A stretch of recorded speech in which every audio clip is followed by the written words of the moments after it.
You have done marvels in your misplaced zeal, but you have compromised me too much already. I shall have you arrested, purely for form's sake." "Thank you," I broke in. "We have wasted 5 minutes, and time presses. We sail at 5, and, purely for form's sake, would rather have you with us." "What do you mean?" he snarled. "I had the advantage of you at Memmert, in spite of acoustic obstacles. Your friends made an appointment behind your back, and I, in my misplaced zeal, have taken some trouble to attend it, so that I've had a working demonstration on another matter, the invasion of England from the Seven Siels." Davies nudged me.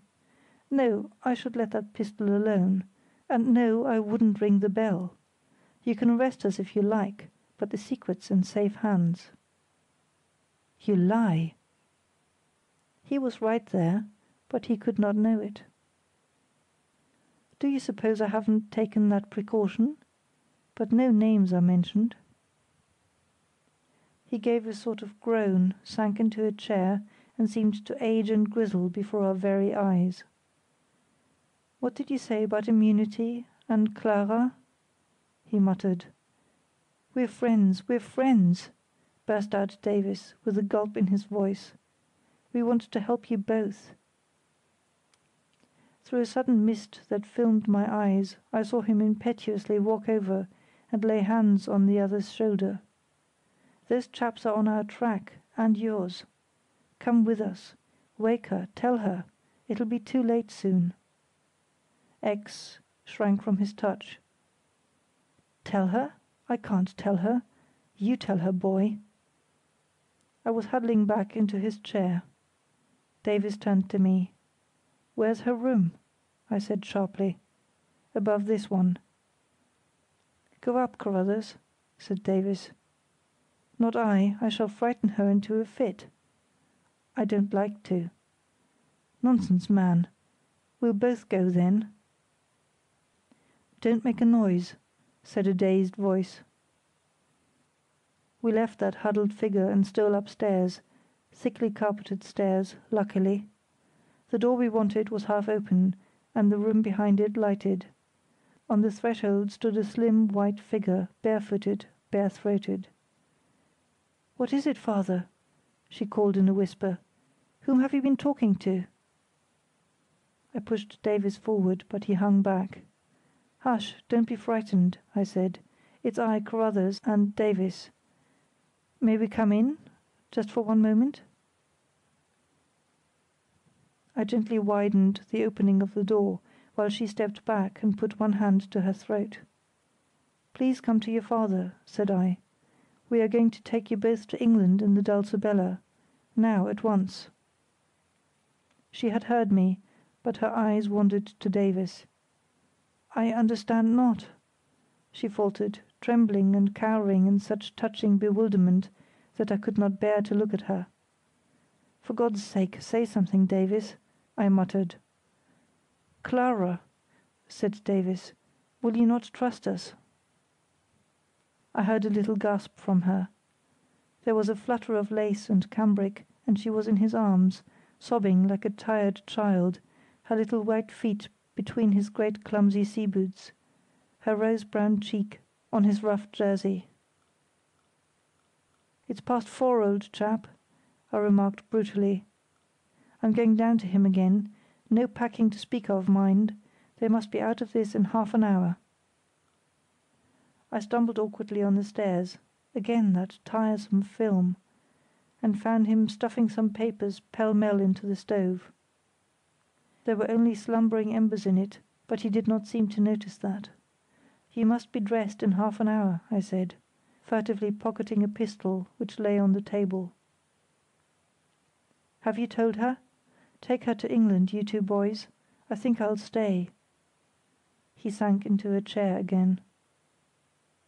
"Nonsense, she won't go without you. You must, for her sake, in half an hour, too." I preferred to pass that half hour lightly over. Davies left before me to prepare the yacht for sea, and I had to bear the brunt of what followed, including, as a mere episode, a scene with the stepmother, the memory of which rankles in me yet. After all, she was a sensible woman. But for the other two, the girl when I saw her next, in her short boating skirt and tam o' shanter, was a miracle of coolness and pluck. But for her I should never have got him away. And how good it was to be out in the wholesome rain again, hurrying to the harbour with my two charges, hurrying them down the greasy ladder to that frail atom of English soil, their first guerdon of home and safety. Our flight from the harbour was unmolested, unnoticed. Only the first ghastly evidences of dawn were mingling with the strangled moonlight as we tacked round the pier head and headed close reefed down the Riff Gut on the lees of the ebb tide. We had to pass under the very quarter of the Blitz, so Davies said, for of course he alone was on deck till we reached the open sea. Day was breaking then. It was dead low water, and far away to the south, between dun swathes of sand, I thought I saw, but probably it was only a fancy, two black stranded specks. Rail awash, and decks streaming, we took the outer swell and clawed close hold under the lee of Juist, westward, hurrying westward. Up the Ems on the flood, and to Dutch Delfzyl, I urged. No, thought Davies, it was too near Germany, and there was a tidal cut through from Buse Tief. Better to dodge in behind Rottum Island. So on we pressed, past Memmert, over the Juister Reef and the Corinne's buried millions, and across the two broad and yeasty mouths of the Ems, till Rottum, a wee lonesome wafer of an islet, the first of the Dutch archipelago, was close on the weather bow. "We must get in behind that," said Davies, "then we shall be safe. I think I know the way, but get the next chart, and then take a rest, old chap. Clara and I can manage." She had been on deck most of the time, as capable a hand as you could wish for, better far than I in my present state of exhaustion. I crawled along the slippery sloping planks and went below. "Where are we?" cried Dollmann, starting up from the lee sofa, where he seemed to have been lying in a sort of trance. A book, his own book, slipped from his knees, and I saw the frontispiece lying on the floor in a pool of oil, for the stove had gone adrift, and the saloon was in a wretched state of squalor and litter. "Off Rottum," I said, and knelt up to find the chart.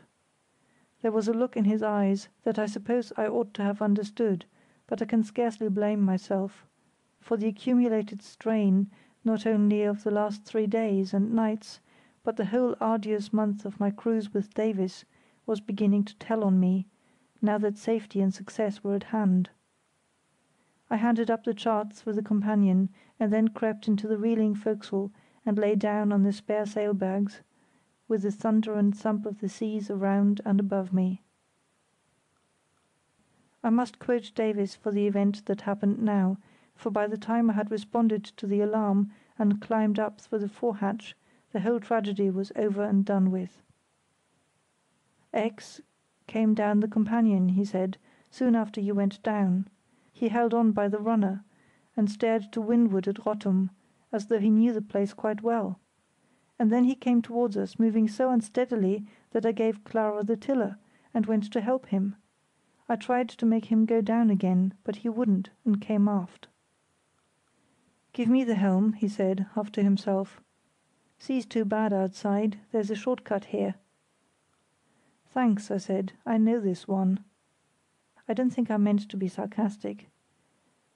He said nothing and settled himself on the counter behind us, safe enough, with his feet against the lee rail, and then, to my astonishment, began to talk over my shoulder jolly sensibly about the course, pointing out a buoy which is wrong on the chart, as I knew, and telling me it was wrong, and so on. Well, we came to the bar of the Schild, and had to turn south for that twisty bit of beating between Rottum and Bosch Flat. Clara was at the jib seat, I had the chart and the tiller.